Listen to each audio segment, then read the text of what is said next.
So guys, Nigerians have rejected Tinubu's newly appointed Inec chairman. Like you can see, this guy here tweeted and said, the president of a country has no right to appoint the chairman of an electoral body.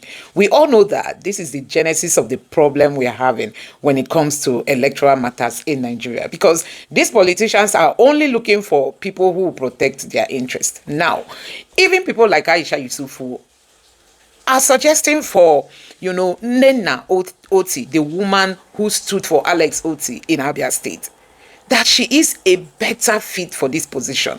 But guess what? Our political class, they don't want people like that. Now, I'm just going to allow you to take a look at this video that Aisha Yusufu made about Nnena Otti. Take your time and watch this video and let me know your thoughts in the comment section below. Just take a look. As an electoral officer, I have never in my life participated in any election. Never. My duty came calling. I made my inquiries from Abuja, and I said, if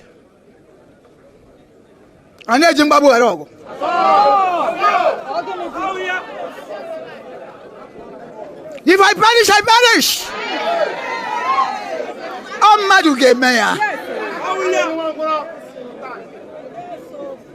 They came with their threats. They came with their money. They came with intimidation.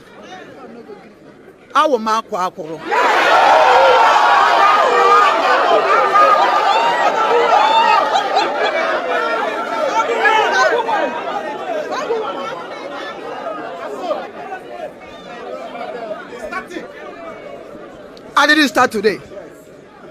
I stand here before God, Jesus Christ, and the Holy Spirit. I have never, I repeat, never sold a handout. Never. I have never defrauded anyone. Never. Under me, votes must count. Under me, the people's mandate will be upheld. Because Professor Nnena Otti, the mother of 3 children, and the wife of Nnamdi Otti, the daughter of Ibewo, the daughter of Afibo, the daughter of... Hello everyone, did you just watch that video? Did you see the passion in it? Hey, very cool. See, when you know, when it is in you, Gidigba, she called her name, she didn't put water in her name. I, Professor Nnena Otti, mother of 3 children, wife of this, daughter of this, I have never, understand? As in, you are hitting your chest, you are saying it. Honestly, Professor Nnena Otti, it's only God that will bless you. I mean, she's the hero or heroine, or how did they put it, of the democracy, of our 2023 election. She stood firm and ensured that votes count. And with her, that everybody's vote must count. And no matter what monies they bring, no matter what threats they bring in, she's sitting that giddy. But she even arranged herself and said she sat that giddy. Oh, Lord, I must say. Tuale, bosa for Professor Nnena Otti. Just imagine that Professor Nnena Otti is the one that is announced as Inec chairman. You know that the votes of Nigerians will count. You know that the time for corruption will be over. The time of election rigging, vote buying, and all the nonsense that usually would happen during an election, we will not see them. But at the end of the day, we know what we do in Nigeria. The people who want the wrong things to continue to happen, they will put in those that they know we play ball with them, we do the things that they want to do. But I want every Nigerian to understand that there are people, a lot of Professor Nnena Ottis out there that are standing for the right thing to be done, that put their lives on the line and ensure that we all do good for Nigeria and by Nigeria. So I want to say to everyone, do not despair. This is our country. We're not going to give up on Nigeria. Giving up on Nigeria is not an option. Not at all. For Vienna, who there be? Who born there? Is it not this Nigeria? No Nigerian is more Nigerian than any Nigerian. And every one of us, one of the things I want us to understand as we go into the 2027 election is that the institutions are not the problem. The people are the problem.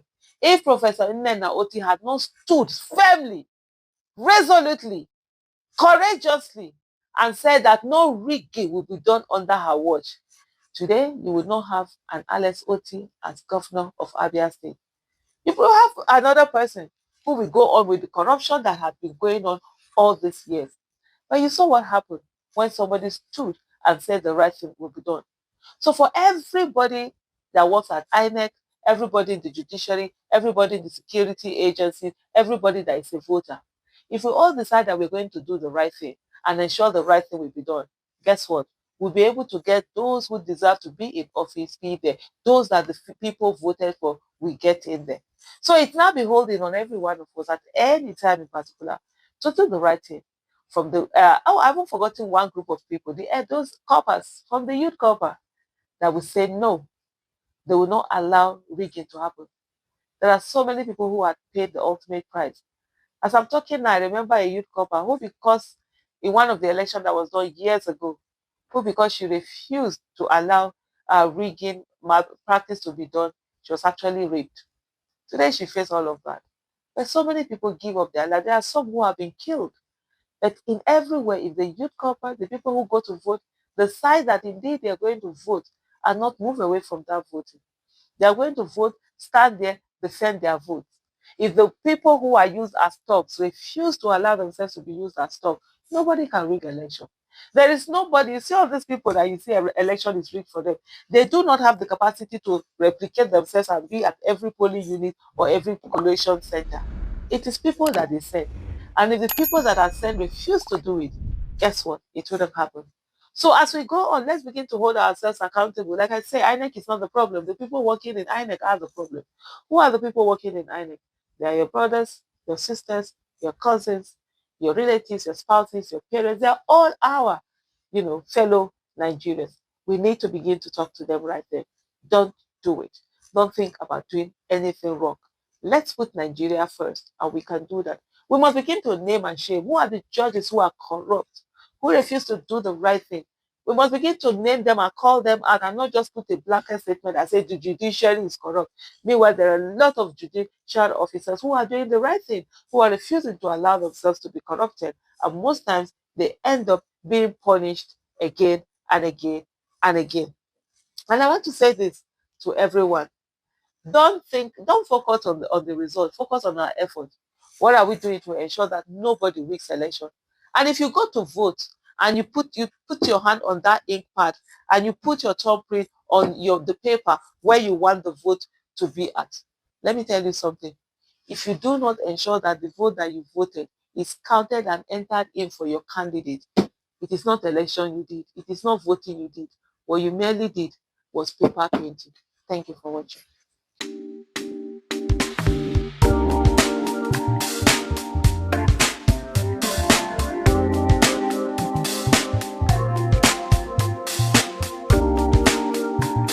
Professor Josh Amokpiton should remember that the INEC chairman job is a graveyard for reputation. People have always said he has incorruptible integrity and all of that. We will know after he conducts the 2027 elections. If people still say he has integrity after the 2027 elections, I will know Professor Josh Amokpiton has done a good job. But if people say otherwise, I will know that he has not done a good job. You see, I remember when Mahmoud Yakub came in. This was what we said about him. Oh, we said all the nice words. So, in fact, we even touted the fact that he had Oxford, and all of that. First class scholar. Scholar par excellence. Oh, this is a fitting. But after the elections today, see what has happened.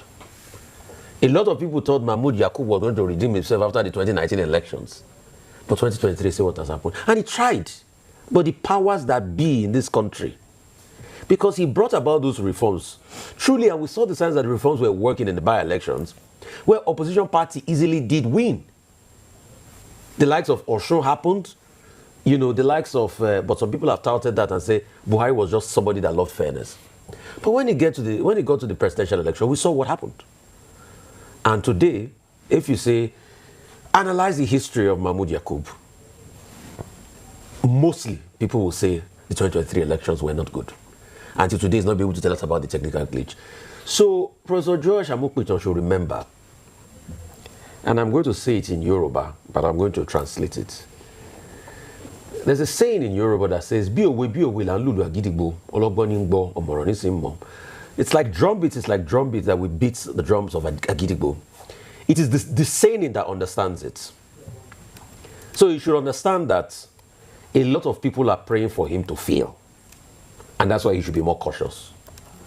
You know, my father of blessed memories, Engineer Emil, said he will always say something.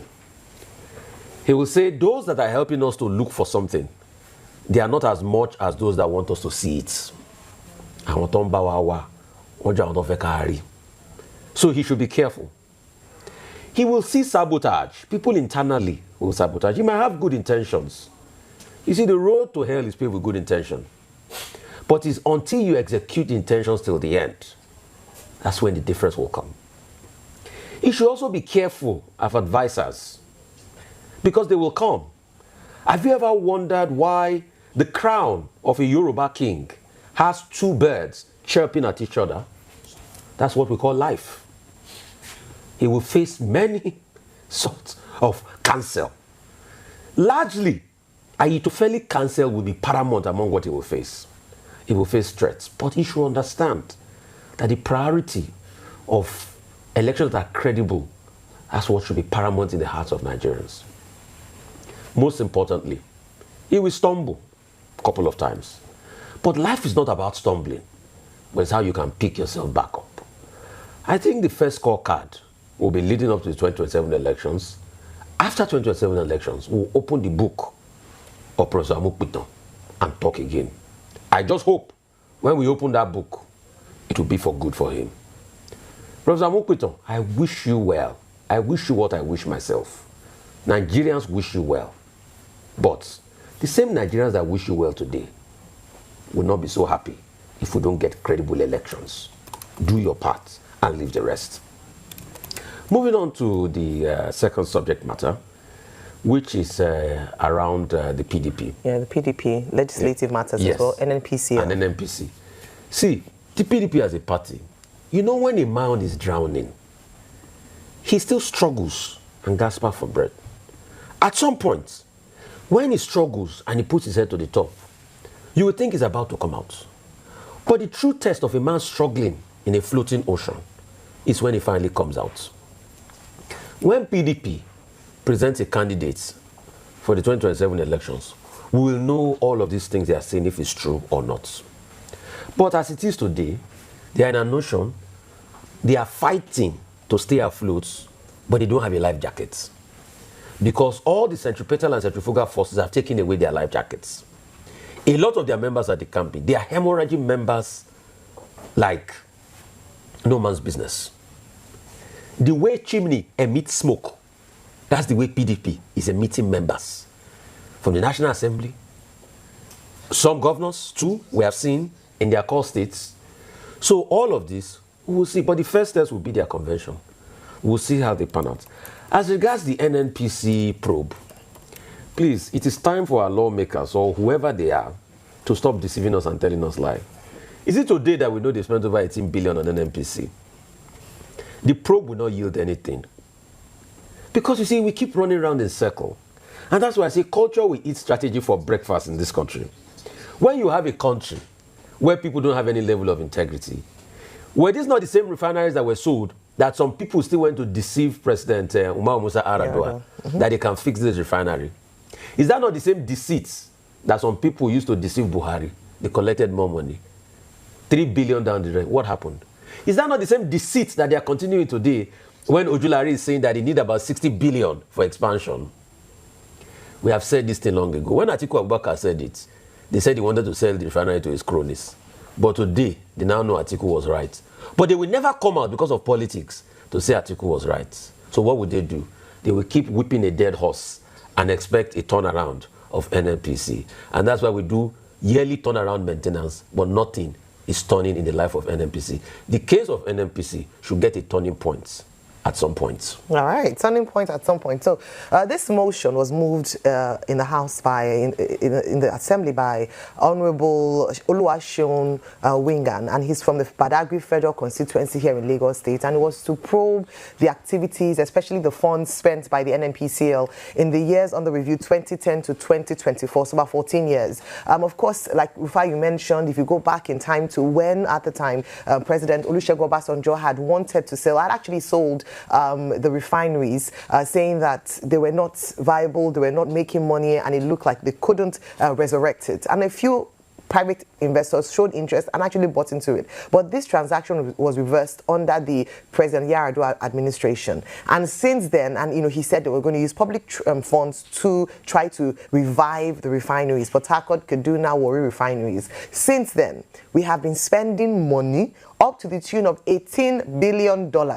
And ladies and gentlemen listening, I'm sure you know that the refineries are not working, despite the many announcements, despite the many promises by GCOs or heads of NNPCL saying that this year, giving deadlines that have not yet been met. And so finally, the lawmakers are saying, you know what, we need to probe this. And they've given themselves a timeline of 4 weeks with the relevant committees to look into the matter, to see, number one, the status of the refinery, number two, how the funds were spent, number three, the bodies, organizations that were responsible for this rot with regards to the refinery. So we wait eagerly, Nigerians, as to what the outcome of that report will be, and very importantly, what happened to the $18 billion, who is responsible for the corruption shrouding that amount of money, and we'll see whether or not, if anyone is found culpable following that investigation, anything would happen to them. Because we cannot continue to have public funds used or managed in such a manner that's wasteful, with nothing to show for it. Announcements and budgetary allocations passed by the National Assembly each year,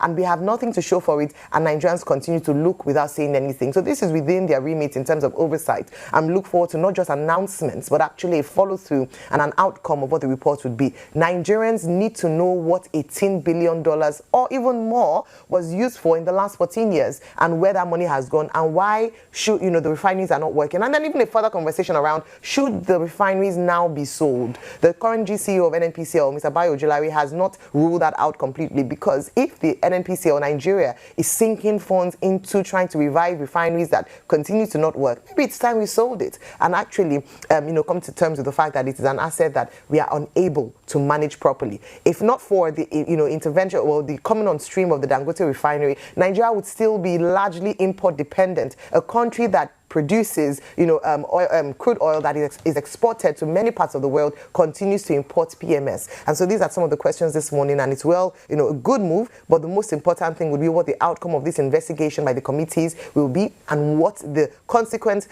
actions would be following the outcome of the report. We don't want any off-your-mic moments. We don't want any sweeping under the carpet moments. We don't want any drama. We just want the truth and an uncovering of what has been done with Nigeria's money.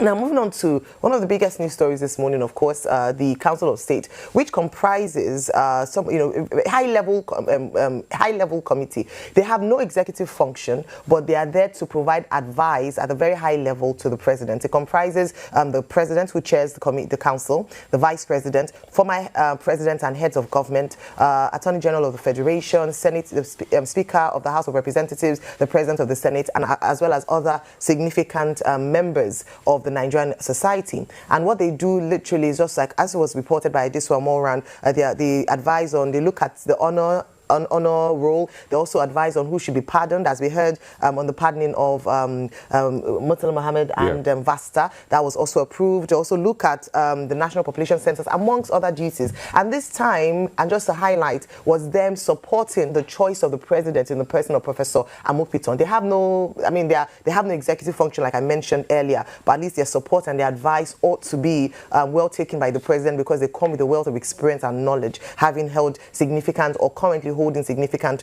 positions in Nigeria. Now, if you watched last night, this day MD, Mr. Eniola Bello, who has known Professor Amokpiton for a significant number of years, had a number of things to say about Professor Amokpiton that ought to inspire hope and positive anticipation for a lot of Nigerians. He had spoken, and a number of people have also attested to the brilliance of the man. He's a first-class graduate of law, also did excellently well at the law school, currently Deputy Vice Chancellor at University of Jos for Administration. He's held many positions of leadership, including being the head of department, dean of faculty, chairman of the Committee of Deans, now the Deputy Vice Chancellor. He's also served as on the Council of Legal Education and Institute of Advanced Legal Studies. And so he comes with a wealth of experience, whether it be in corporate governance, law, evidence law, so a number of things there. We can lean on that. In the last INEC chairman, Professor Mahmood Yakubu, was also a scholar in that right. So in that way, competence check. Well, the Senate would be the ones to finally determine that. But also, in terms of his personality and values, what Mr. Eniola Bello said last night is one that Nigeria should hold on to, which is that he's a man of integrity and humility, that despite all his achievements, he's still not hogged the limelight, but just focused on his work and done it very well. But again, like you mentioned, Rufai, the true taste of the pudding is in the eating. We hear all these glowing testimonials about Professor Amokpiton, and it is excellent to know that a good choice based on his competence, based on personal attestation of his values and his person, have come out very strongly. But what Nigerians would judge him on now would be how he would manage the process of elections and how we our leadership recruitment process in Nigeria at a critical time in the nation where INEC has come under a lot of scrutiny and criticism. We've not yet been able to get over what happened in 2023, especially since the introduction of technology was supposed to be a game changer and make the institution more transparent and more reputable under the leadership of Professor Mahmood Yakubu. Despite all he said that he tried to prosecute a free and fair election, there were still a number of question marks around areas, Port Harcourt, for instance, violence in some parts. We also talked about electoral reform to strengthen the work of the INEC chair. So all eyes now would be on Professor Amokpiton. How would he run the institution in a way as to restore the confidence and trust of the Nigerian people? What will happen? He has some tests before the major elections in 2027. We have the Anambra governorship elections coming up soon, and that would probably be one of his biggest tests in his role as INEC chair. So Nigerians are looking forward to, based on his credence, based on his history, based on what people have said, those who know him, based on his academic records, to lead INEC in a way that would leave him a legacy that is not just what he writes about or says, but a legacy based on the work that he has done. I also would also mention that when he appears before Senate, it's also an opportunity for Nigerians who might have any brief on him. If there's any skeleton in his cupboard, this is the time to actually petition or write to your representative in the National Assembly to bring this up. We don't want a situation as we've had in the past where it to just be a take a bow and go, or just a rubber stamp of what the president has presented before the Senate. We want a rigorous and complete scrutiny of what he has done and what he has been able to do. I don't think this man, there are any certificate scandals in his future. I'm sure he's able to defend the certificates he's had in the course of his career. But I think very importantly, some very important scrutiny, and Nigerians should also be part of that process. If there's anyone who knows him personally and knows there are certain things that would make him unqualified to take on that role, this is the time to speak up or forever hold your peace. Let me take you through some of the reactions from Nigerians. We know that a new INEC chairman has been appointed. The question remains, is it the people's choice or is it the politician's choice?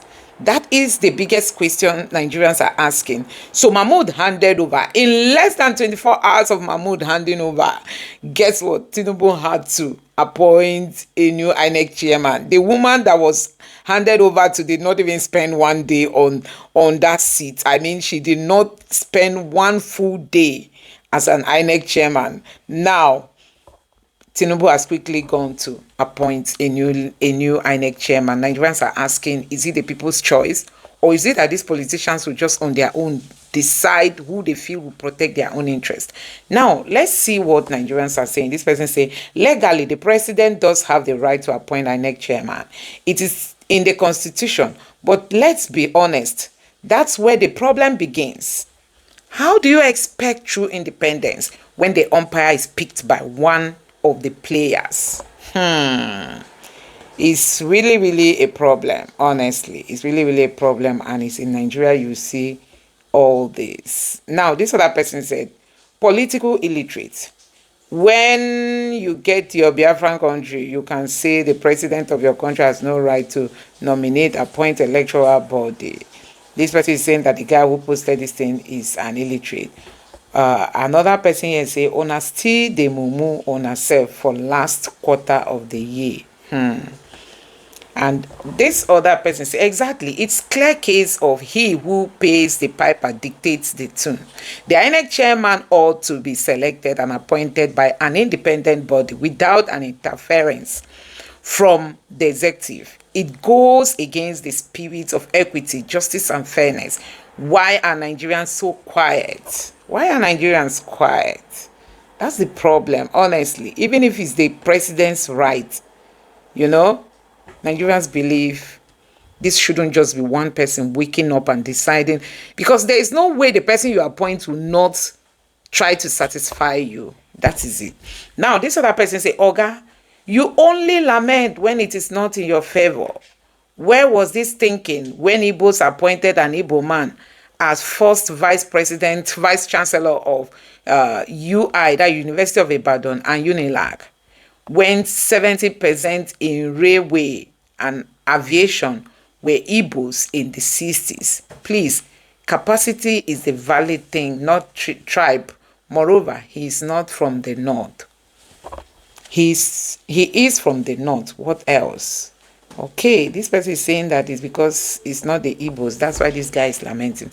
This person said, Maurice, who was appointed Inec chairman by President Olusegun Obasanjo in June 2005, Atahiru Mahamadu Jega was appointed by President Jonathan on 8th of June 2010. Mahmoud Yakubu was appointed INEC chairman by President Muhammadu Buhari on 21st of October 2015. But Tinubu cannot. So these people are saying that the previous governments have all appointed. Now it's Tinubu's turn. Nigerians are lamenting. That's what they are saying. Now, this other person here said, the Nigerian president can appoint the INEC chairman, but the appointment must be confirmed by the Senate as provided in Section 154 of the 1999 Constitution. And this person said, if you study the Constitution of the Federal Republic, you won't be asking that question, because Section 153, Paragraph 6 of Part 1, and also Section 154 and Paragraph 14, Part 1 of the third schedule tells us how an INEC chairman should be appointed. And this person said, thank you, Jerry. It is the local government chairman in council that is expected to appoint the INEC chairman, Oloshi. Okay, this person came with abusive words, which is not what we are here for. Anyway, this person said, brother, it's in the Constitution of Nigeria that the president appoints INEC chairman. Your arguments don't hold water, except the Constitution is amended. So the long and short of all this is that this guy is saying that Tinubu cannot just single-handedly decide who to become an INEC chairman. Okay, this man now has been appointed. Did he even appear before the Senate? No.